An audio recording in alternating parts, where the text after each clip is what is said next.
We're on our way into San Francisco today for a shoot with Comcast. Our gear setup is pretty simple for today.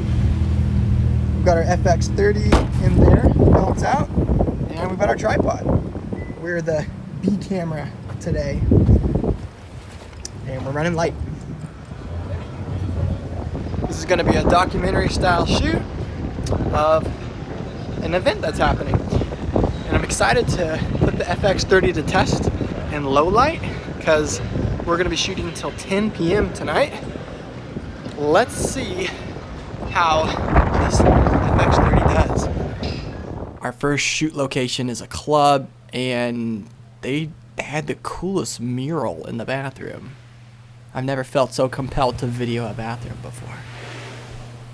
FX6 for interviews, FX30 for B-roll. Got that lovely Fujinon lens on there. Also running an FX3 on gimbal for even more B-roll. So we're covering a gathering here, a gathering where people get to know each other and talk, connect, and then listen to a speech. So we need to capture people's reactions, interactions, and then capture the speech.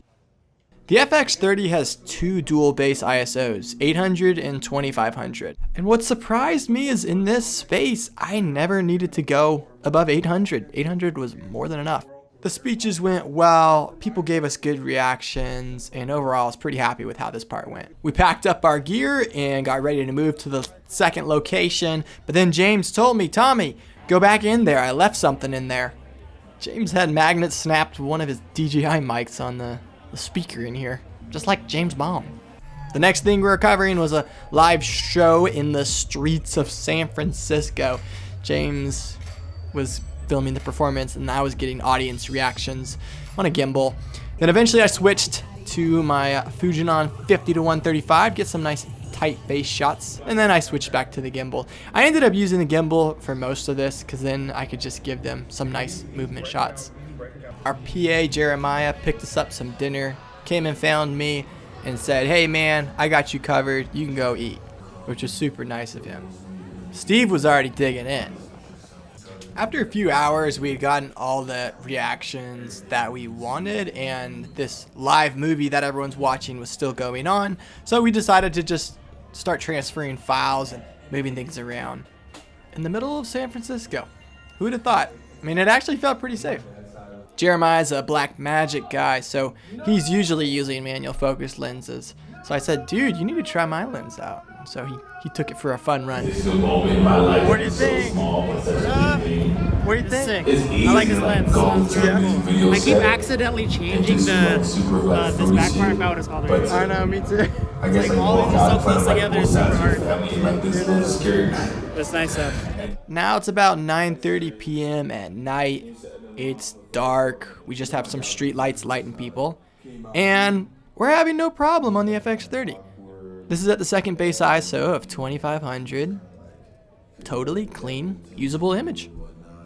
The last shot of the night that we wanted to get was the crowd's reaction to when the movie was done.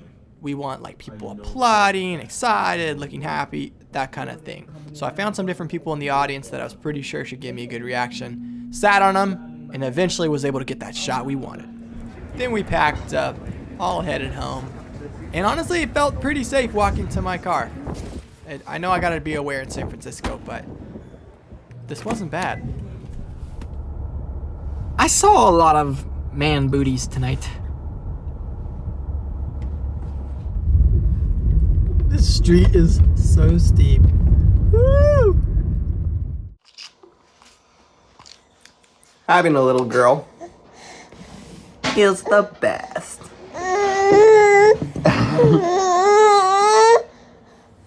Check out this fit that I dressed her in today. Oh, shoot. Oh, dripped out. Adidas. Oh, crap. Woohoo! Man, you look good.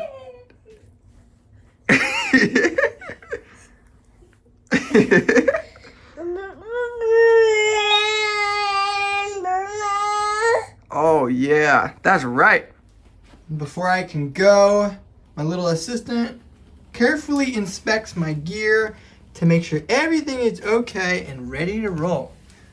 Are we good to go?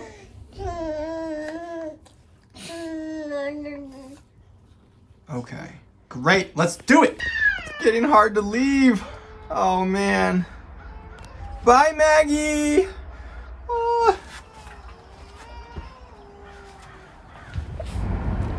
This nice security lady is escorting me to some parking. We're at the Palace of Fine Arts. Very much appreciate her. So this is a little weird. We're supposed to be doing a film screening. That's what we're filming. But the whole building is full of this basketball event and tennis. Tennis here, but basketball on the other side. We don't know where our location is. We're supposed to be in here, but I don't know. Literally everything is taken up by the sports venue. Sports event, whatever that's happening. And you can see the basketball courts down there. This is confusing.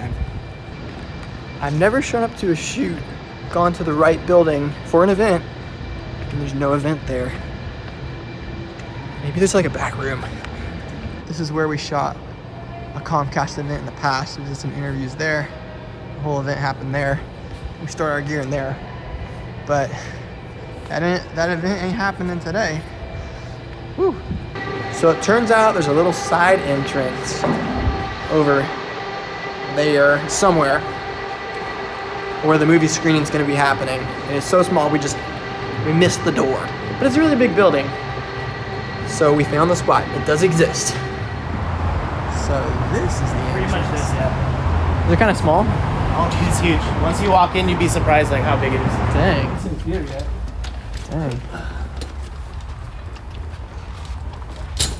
Eyes haven't adjusted yet. I can't see. All right, I just casually missed this massive. We going back there, dude? We got all set up in this back room, then quickly jumped outside to get some establishing shots of the Palace of Fine Arts. The kind of thing you want to do on a gimbal, because look at that thing. It just grabs your eyes. Today we have to be extra careful with cameras because we are on Union property and we're only able to run 2 cameras at once. But we have 3 cameras and we just can't operate all 3 at once because of Union rules. So we have 2 cameras set up on standby so I can switch between them. And then we have James in the back there. The plan is to use the gimbal for crowd reactions and the tripod for speaker shots.